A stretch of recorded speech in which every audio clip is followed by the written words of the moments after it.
Soy el pastor Juan José Gil.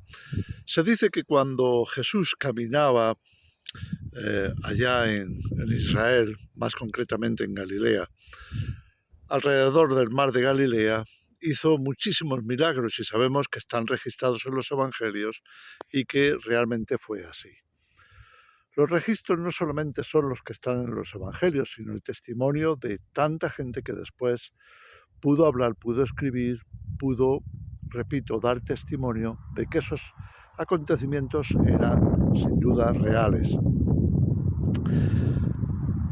Mira, es curioso que Jesús escogiera un mar tan pequeño para iniciar su ministerio o prácticamente vivir alrededor con algunos recorridos más, pero casi siempre muy cerca o alrededor tanto del Jordán, un río, por cierto, bastante humilde, y el mar de Galilea, un lago dulce, de agua dulce, que no es tan grande, pero es curioso que Jesús, tal y como está reflejado en las Escrituras, habiendo sido el hacedor de todo el universo, de todo lo que existe, conociendo sin duda mares inmensos, océanos enormes, se redujera a aquel pequeño mar donde muchos vendrían para recibir de él pues todo lo que necesitaban.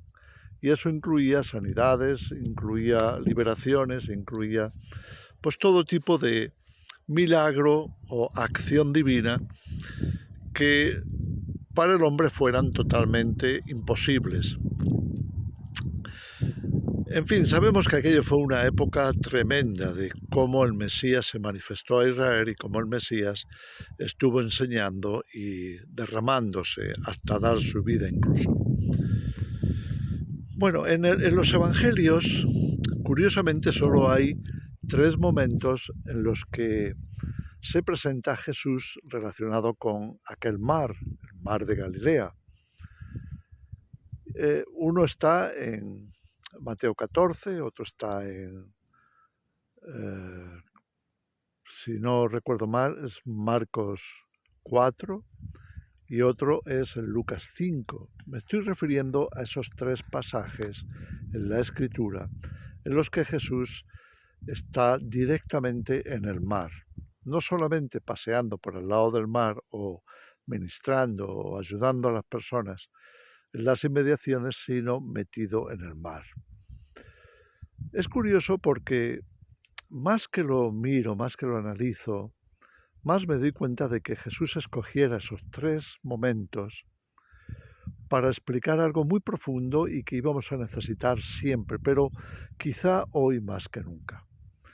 Son esos momentos, y los voy a describir ahora enseguida, son esos momentos en los que Jesús va a revelar cosas tan importantes relacionadas con las grandes dificultades que experimenta el ser humano y a su vez relacionadas con la enorme provisión divina.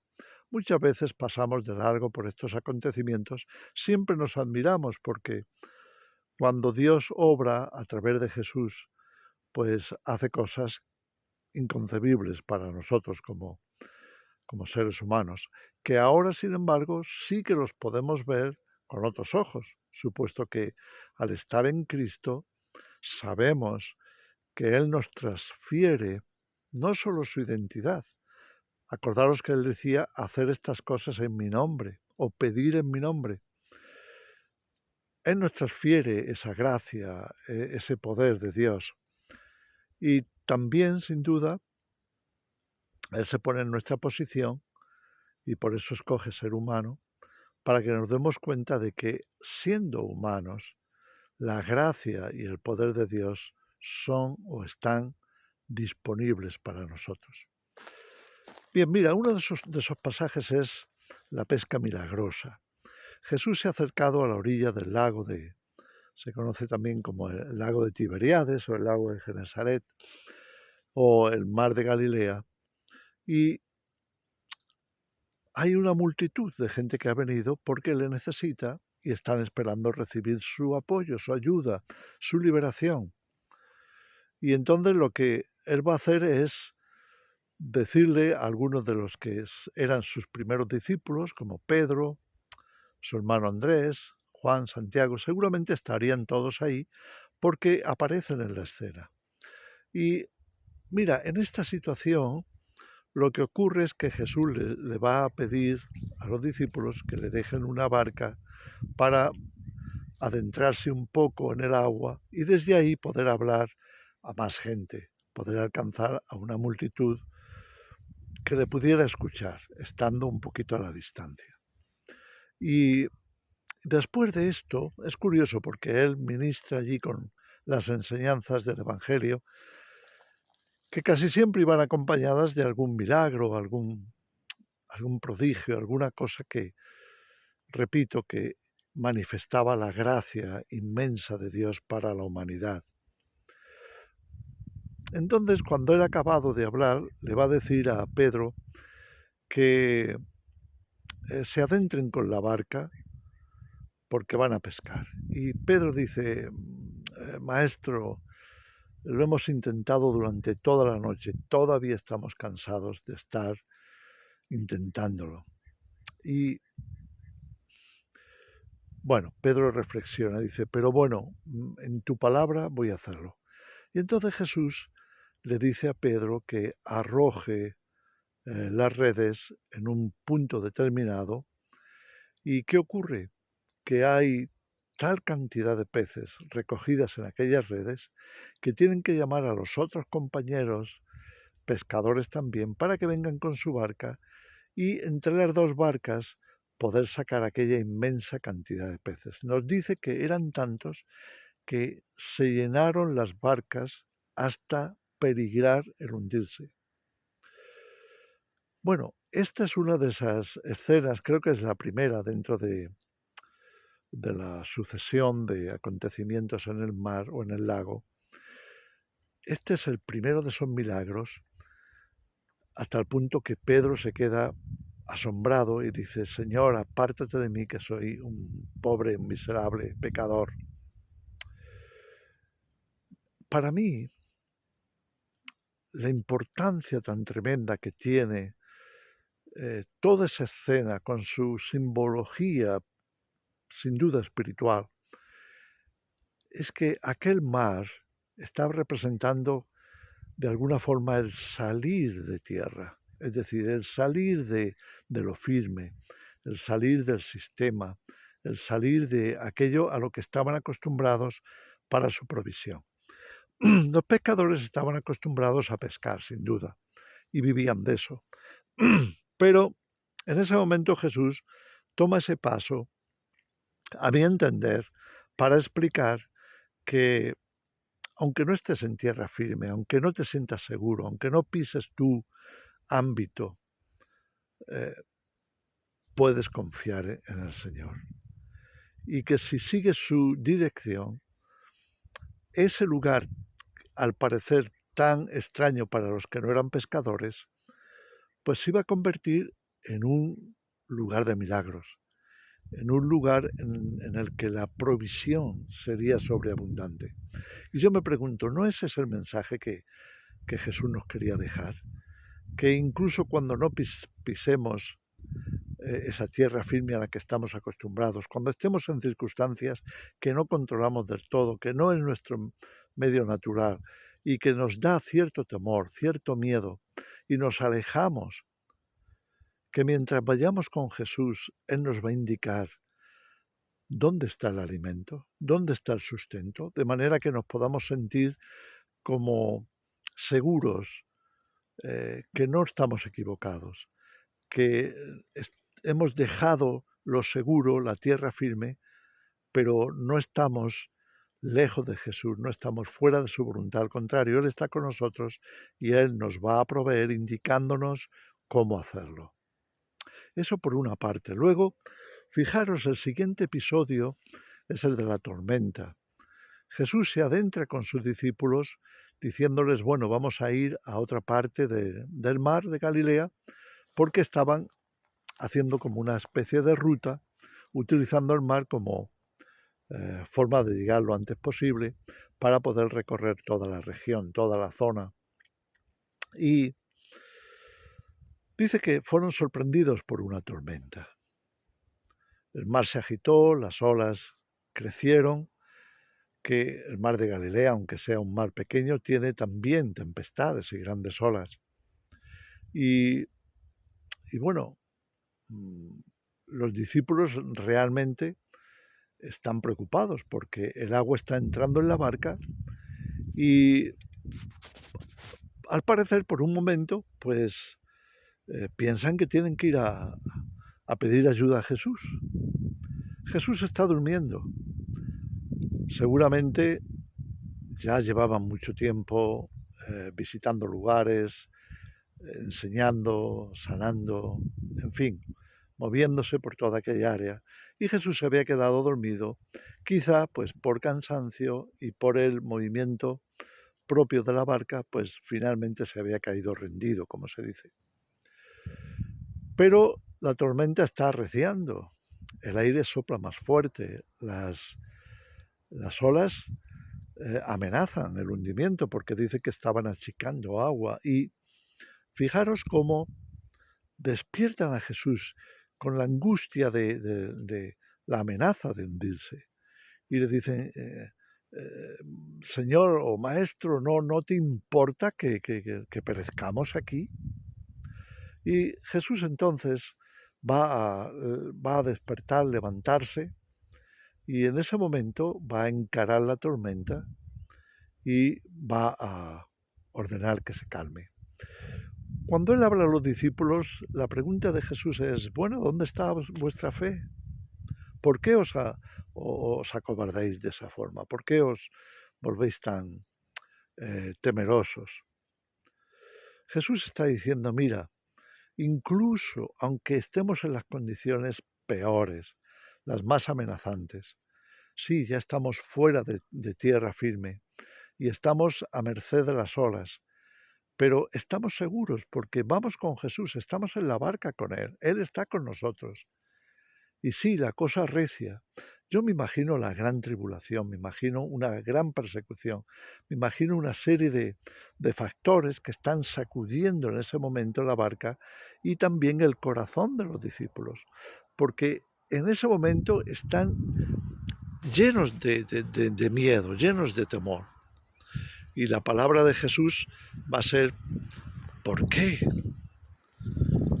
Era algo así como decirles, tenéis que aprender a confiar, estoy aquí, estoy con vosotros. Sabes, Jesús prometió quedarse con nosotros todos los días hasta que Él volviera, hasta el fin del mundo, dice.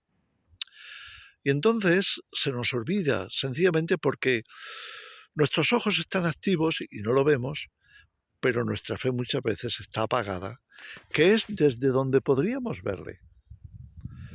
Y Jesús apunta en esa dirección, al exhortarles, diciéndoles, ¿por qué estáis tan asustados? En otras palabras, en medio de las peores circunstancias, Jesús viene a ponerse de pie, ordenar al mar y a las olas que se calmen, al viento que cese y todo entra en calma. Fijaros que más adelante Jesús, como leemos en Juan, capítulo 12, 14, en fin, en esos capítulos prácticamente de despedida de Jesús, que Jesús les va a decir que van a poder hacer las mismas obras que Él ha hecho. ¿Cómo? Confiando. Si creéis en mí, si confiáis en mí, confiar. Si confiáis en Dios, leemos en Juan 14, confiar también en mí. Entonces ahí vemos cómo Jesús está pasando por esa circunstancia. Para mí es para dejarnos el recurso a la vista bien claro. Si Él lo hace, nosotros podremos hacerlo. No porque queramos ser independientes, no ese es el asunto, es por reconocimiento de que Jesús está con nosotros. Y si Jesús está con nosotros, ¿qué o quién contra nosotros? Si Dios es por nosotros, toda su gracia, todo su poder, nos son puestos en disposición o a disposición cuando estemos en una auténtica y verdadera necesidad. Así que confiemos, creamos en Él. Luego, para mí la cumbre de esos episodios es cuando, en otra ocasión, ya se ha hecho de noche, Jesús se ha quedado en tierra, pero a los discípulos les ha dicho que avancen, que van hacia otra parte del lago. Y en medio de la noche, Jesús ha venido andando sobre el agua. Esto sí que era realmente escalofriante, ya no solamente por estar en medio de la noche, en medio del mar que apenas ves, que también hay movimiento de las olas, hay cierta, si no tormenta, por lo menos cierta brisa o viento. Hay algo que está moviendo las olas y hace que la travesía tenga un poquito más de peligro, ¿no? Por lo menos de inquietud. No dice que estuvieran en una gran tormenta, pero podemos imaginarnos atravesando el lago, plena noche, porque ya se ha hecho de noche, y entonces están a merced un poco de las aguas. Y en ese momento ven que alguien viene andando sobre el agua.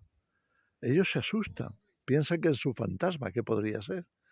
Y entonces Jesús les dice, no, no, cuidado, soy yo, no os preocupéis. Y en ese momento ellos van a agitarse porque no están muy seguros y Pedro va a decir, si eres tú que yo camine sobre el agua también. Entonces él le dice, ven. Y Pedro camina sobre el agua. Y sabemos que falla en ese momento porque se deja llevar por la agitación de las aguas y entonces comienza a hundirse. Y en ese momento Jesús le va a recoger, le va a sacar de esa situación. Bueno, pues para mí ese es el punto, yo podría considerar como más espeluznante.